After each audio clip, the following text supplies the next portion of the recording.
पूर्वी लद्दाख से भले ही चीन और भारत के बीच में चल रही गतिविधियों की चर्चा थोड़ी कम हो गई है, लेकिन माहौल अभी भी वैसा ही है। भारत और चीन के बीच में गतिरोध अब भी जारी है। चीनी सैनिकों के पीछे नहीं हटने की वजह से तनाव कुछ ऐसा है कि लद्दाख में सर्दियां शुरू होने वाली हैं और भारतीय सेना चीन के रुख को देखते हुए वापस नहीं लौट सकती। इसलिए अब लद्दाख में तैनात भारतीय जवानों के लिए सियाचिन जैसे इंतजाम किए जा रहे हैं। भारत ने एलएसी पर खूंटा गाड़ने की तैयारी कर ली है। 1597 किलोमीटर लंबी एलएसी पर सैनिकों की तैनाती दोनों देशों के सैनिकों के लिए जोखिम से भरी होगी, लेकिन भारत इसके लिए तैयारी कर चुका है।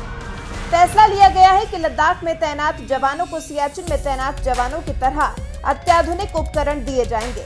बातचीत के बाद चीनी सेना पेट्रोलिंग पॉइंट 14 यानी कि गलवान, 15-16 यानी कि hot springs, patrolling point 17A यानी कि गोगरा से हटी तो है, लेकिन पैंगोंग त्सो से पीछे हटने के लिए तैयार नहीं है। मिलिट्री कमांडर्स ने तय किया है कि एलएसी पर खास इलाकों में जवानों की तैनाती की जाएगी ताकि अगले साल चीन की घुसपैठ को रोका जा सके। इस साल भी सर्दियों के बाद ही चीनी सेना ने एलएसी पर कई पॉइंट्स पर घुसपैठ की कोशिश की थी। लद्दाख सेक्टर में एलएसी के पेट्रोलिंग पॉइंट 15, 16 या 17 में ज्यादा बर्फ नहीं गिरती, लेकिन चांगला पास 17,000 फीट की ऊंचाई पर है। ये पास पैंगोंग त्सो के लिए बेहद अहम है और सर्दियों में बर्फ से ढका रहता है। इस वक्त कपड़ों की जरूरत को पूरा करने के लिए घरेलू मैन्युफैक्चरर्स के अलावा साल्टोरो रिज और सियाचिन ग्लेशियर और इसी तरह की और जगहों पर तैनात जवानों से भी एक्सट्रीम स्नो क्लोथिंग देने को कहा गया है।